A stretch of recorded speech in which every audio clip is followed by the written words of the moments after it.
Panibagong yugto na naman ng ating vlog. Ito nga pala ang daing na bangus guys, pero hindi yan boneless. Ayan naman ang ating seasoning. Nga pala guys, samahan nyo ako mula umpisa hanggang dulo. Mag-iihaw tayo ng inihaw na bangus. Watch this!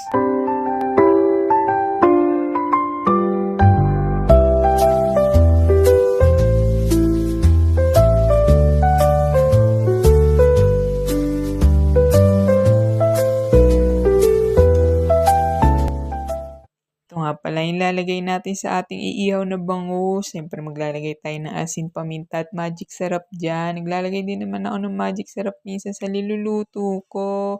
Depende sa mood ko. Ito nga pala yung sinasabi ko sa inyong bangus. Kung napanood ninyo yung ampalaya ko, yun nga pala yung sinasabi kong ipapartner ko sa ampalaya. Ginawa ko dalawa lang yung video. Kahit isang araw ko lang naman yun kakainin yung mga yan. Siyempre para makarami naman tayo ng vlog. At yan, lagyan din natin ng seasoning ang ating likod ng isda para medyo may lasa rin kahit di naman natin kakainin yung balat. Ayan, at lagyan lang natin maigi. Pagkatapos imasa-masahe lang natin yan para manuot sa laman. Nga pala guys, maglalagay din tayo dyan ng paprika. Smoked paprika nga pala. Depende sa inyo kung maglalagay kayo niyan. Optional lang yan guys. Kung may gusto pa nga kayong i-add sa pangpalasa sa inyong bangus kapag magluluto kayo, kayo nang bahala. Ako okay na to. Nga pala guys, gagamit nga pala ako ng sibuyas para yan sa sausawan. Siyempre lalagyan din natin yan ng kamatis. At siyempre hiwain natin yan ng maliit. Mamaya kasi gagawa rin ako ng parang i-design ko sa ating bangus. Kaya tara na, simulan na nating ihawin to sa pan. Ito nga pala yung pan na gagamitin ko, masyadong mabigat yan. Ayan, at lumang-luma na, napakatagal na asinampan na yan, parang sinaunang panahon pa. So ayan, painitin na natin yan guys. Kailangan mainit na mainit ang ating kawali para magandang pagkaihaw ng ating bangus. Depende sa inyo kung gusto ninyong ihawin yung bangus ninyo sa uling. Ako kasi yun yung trip ko, ihawin na lang dyan sa pan. Maganda din naman ang pagkakaihaw pag ganyan. Ayan, at mainit na nga ang ating pan. Ilagay na natin ang ating bangus guys. Pagkatapos natin ilagay yan, sisimulan na natin na hiwain ang ating kamatis at sibuyas. Ayan, at isara na natin ang ating pan para maluto na siya. Tara't maghiwa na tayo ng sibuyas at ng kamatis para sa ating sausawan. Palagi maglalagay din ako ng onting arte sa ating ibabaw ng bangus. Lalagyan din natin ng kamatis at sibuyas. Pero ang ititimpla ko, asin lang at paminta. Pagkatapos gagawa naman ako ng sausawan na may kamatis at sibuyas na meron naman toyo mansi. Kayo, depende sa inyo kung anong trip ninyo. Ano bang trip na sausawan ninyo sa mga inihaw ninyong isda. Hiwain lang natin yan ng dice cut. Small dice cut lang ang gawin natin. Mas maliit nga pala dun sa toppings natin na gagamitin sa ating bangus. At syempre, medyo malaki naman sa ating sausawan. Kayo guys, anong version ninyo sa pag-iihaw ng bangus ng isda? At ano palang masarap na sausawan? Food sa toyo at kalamansi. And guys, comment down. Malay nyo sa susunod, magluluto uli ako nito. Pero version naman ninyo yung gagawin ko, hindi ba? Naalala ko tuloy guys, nung mga panahon nagtatrabaho pa ako sa kainan. Ganyan din ang ihawan namin. Wala kasi kaming ihawan doon na may uling. Kaya kailangan diskartehan namin. Sa malaking kawa, doon kami nag-iihaw ng tilapia. Pero okay naman. Mukha naman siyang inihaw din sa uling. Kailangan mo lang naman sunugin ng konti. Yun lang, wala lang at nakwento ko lang. May kwento lang naman. Siyempre guys, kapag may paraan talaga sa kusina, magagawa natin lahat, hindi ba? Kaya kung wala kayong uling or walang mabilahang uling sa lugar ninyo, pwede kayong gumamit ng pan. Kailangan nga lang may exhaust pan kayo pag sa loob ninyo gagawin yan kasi mausok talaga. Pero kung okay lang naman, kung meron kayong backyard, okay na doon kayong mag-ihaw na gamit ng inyong pan. Ayan, at baliktarin na natin ang ating bangus para maluto naman yung kabila.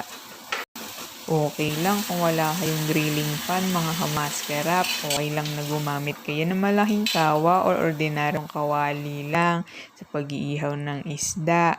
Basta ang importante, makapal yung kawali.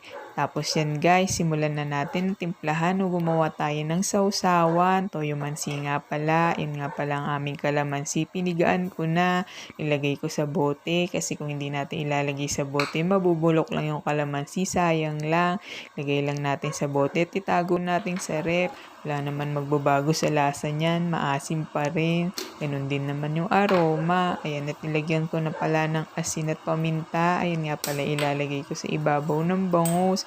Hindi ko na kasi inihaw na may kasama lang na kamatis ang ating bangus kasi dinaing ko naman siya. Pero hindi naman siya boneless. At yan nga pala, mekos-mekos lang. Tapos next na natin yung isa. Ito namang isa, ilalagyan natin ng toyo. Siyempre, toyo ng misis nyo. Ay, hindi pala. Toyo ng jowa ko yan. At tapos, lagyan natin ng kalamansi. Shake-shake lang natin para yung mga nasa ilalim ay masama. Tapos, nilagyan na natin yun, guys. At syempre, maglalagay din pala tayo ng chili oil. Depende kung gusto ninyo ng maanghang. Kanya-kanya naman tayo ng trip sa buhay. At syempre nga pala guys, maglalagay din tayo dyan ng pamintang durog. Ayan, nataktakan na natin yan. Pasensya na nga pala kung may mga maingay sa background ko kung sakaling naririnig ninyo sa tabing kalsada kasi tayo. Ayan nga guys, naglagay na tayo ng chili oil. Lahat dito ko lang yung gumagawa habang mura pa yung sili. Nag-imbak na ako ng chili oil guys. Tapos yung iba naman ilagay ko sa freezer para hindi masira, para kung sakaling maubos na ang ating chili oil, gagawin ko naman. Okay lang naman na itago sa freezer. Nabubulol na naman ako, pasensya na. Okay lang naman na itago sa freezer ang ating chili or ating sili na labuyo para mas ma-preserve natin yun guys. Ayan, at mekos-mekos lang natin ang ating sausawan. Pagkatapos niyan ay okay na yan. Okay na, marami na akong sinasabi masyado. Minsan malayo na sa gawa ko. Kasi nagugutom na ako. Gustong gusto ko na rin kumain. Alam niyo naman pinaka-favorite ko sa lahat. Yung kainan time or tikiman time. Nagtad pa nga ako dyan ng paminta. Tapos okay na yan. I-set aside lang natin yan. Okay na nga pala yan guys. Tingnan na natin ang ating bangus kasi baka nogso na. Ayan, at isi-set aside lang natin yan si Gedli. At pagkatapos niyan, ipe-prepare ko na rin tong bangus kasi luto na rin to guys. Dadadadan, baliktarin na natin yan. Mukha kasing sunog na. Mukha lang namang sunog sa camera, pero sa personal hindi naman. Ayan, at inayos ko na nga. Pinlating ko na nga pala. Tara tayo na't kumain guys. Partner nga pala yan yung ampalaya. At hindi ka pa nga pala na-subscribe, subscribe ka na. At kung na-subscribe ka na, thank you very much. At syempre sa mga nanood mula umpisa hanggang dulo, maraming salamat po. At hanggang sa susunod na vlog ni Maskarap. Bye-bye. Paalam. At salamat. Mukhang naawa ako sa bangus ko dyan. Mukhang nilamig na. At doon na lang ako sa loob magsushoot. Bye-bye guys. Kainan time. Paalam.